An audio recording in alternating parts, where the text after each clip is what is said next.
Welcome to Financial Advised. My name is Tyler Hafford. Today, going to be doing a podcast on dollar cost averaging. This is a strategy of getting your money into the market, one that we're having a lot of conversations with clients about as we kind of move through this lasting bear market that seems to be just dragging on and not giving us much relief. It's, meeting with a lot of folks who may have cash on the sidelines. Maybe you just received some money, maybe you have an inheritance and you're wondering, how do I get this into the market and have it give me the best results? And dollar cost averaging strategy is one that folks use to get some money into the market, but not take on all the risk of getting your money right into a market, especially in a bear market like this, where things are very volatile. We're seeing big swings up and down on the market. And just kind of a lot of uncertainty out there. And this strategy is where you take some of that lump sum and you start putting it to work for you. So think about maybe 20% of the money over the next 5 months. You do it on regular intervals. If you put your money in, the market drops, you buy in again. The idea is over time, you may minimize your downside risk because you don't have it all in if the market drops off. And you may get in at a lower overall price. And I know that sounds perfect. You're thinking, geez, this is a strategy I should be using. But I think there's a lot of misconceptions about the dollar cost averaging strategy. And I think there's different types of investors that it's better for than others. And I know a lot of folks are probably thinking, geez, that sounds a lot like what's happening in my work plan right now. I get paid, goes into my 401k, my 403b, and gets invested. And it is similar, except the big difference between what's happening in your work plan and the dollar cost averaging strategy is that in your work plan, you're investing money as it becomes available to you, right? You get paid, it immediately goes into the market. The dollar cost averaging strategy is having a lump sum of money on the side that could be working for you, but you've made the decision that you're not going to get it into the market all at once. You're going to take small bites of the apple. So money that could be working for you versus just investing money as it becomes available to you. And the reason why I think there's a couple different investors that these strategies can work for, the dollar cost averaging strategy doesn't statistically give us the best outcomes. Actually, the conditions have to be just right. And about 10% of the time, a dollar cost averaging strategy will work and yield better results than just getting all your money into the market. Now, I know what you're thinking, geez, the dollar cost averaging strategy is going to minimize my downside. It's going to give me lower potential buy-in pricing. How can it only work 10% of the time? And the reason for that is just the unpredictability of the market. What we find is that time in the market trumps everything else. Statistically, markets will move up more than they will move down. And having your money in the market when those big days show up can make all the difference in the strategy. And we find 90% of the time, just having your money working for you immediately will do better than if you were to take smaller bites of the apple. Now, let's look back over history and test that claim and why that's the case. So we're in this bear market. We're talking about recessions. There may be one coming right up. We may be in one. Although I think that would be tough to call with a lot of the economic data out there, but I certainly see cracks in the foundation and potentially recession ahead of us here. Now, why would you want to be investing your money right now? Well, if we look back over the last 3 decades, so the last 30 years, 10 of the best trading days came during a recession, and half of those came in a bear market. And I know what you're thinking, how is that possible? Isn't this bad? Recessions are bad, bear markets bad. I'm going to have a bit of a hot take here. They're not bad. They're actually healthy functions of both the economy and the market and things that we need to go through. The reason why we want to invest is that the market, well, it has bear markets. We've had 26 of them since 1928.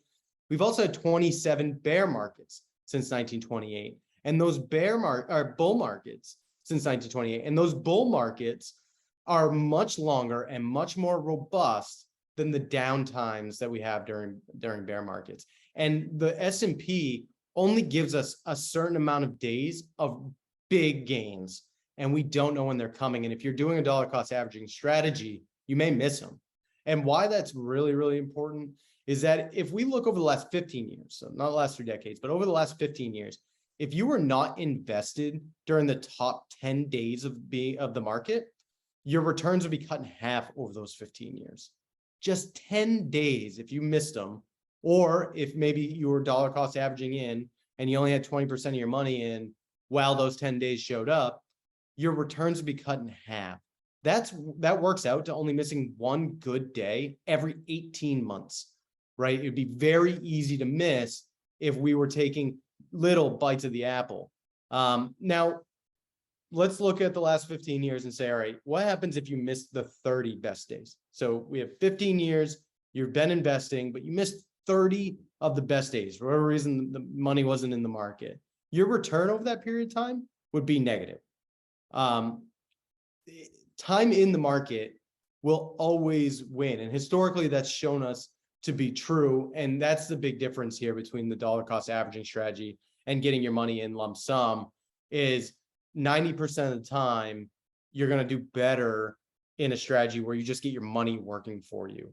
Even if in the short term, we see some downside on that.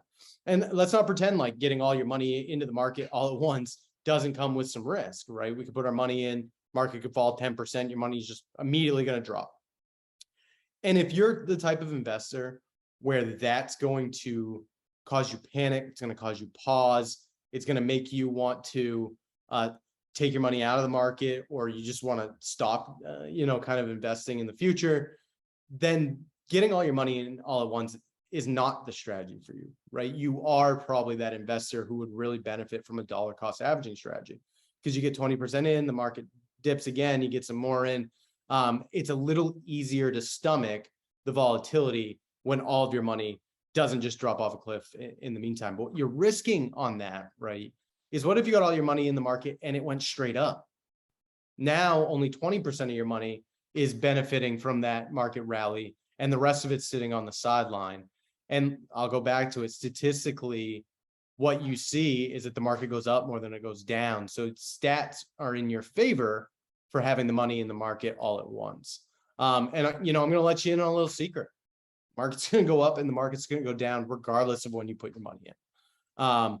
And over time, the market trends up, right? So we know that. If you put a picture of the S&P 500 on the wall and you stood right next to it, you're going to see a lot of volatility. But if you take 15 steps backwards, you're going to see a nice trend moving in the upward direction. And if we know that that's the case, it might behoove us to get as much money in as soon as we can. And what I think the big difference, the big kind of way to figure out which strategy is the best for you is to have a very solid understanding of your risk tolerance, or work with someone who can help you figure out what your risk tolerance is. Because we need to, regardless of which strategy we're using, be prepared to see values drop and have the intestinal fortitude to trust this process and know that the values will go up over time.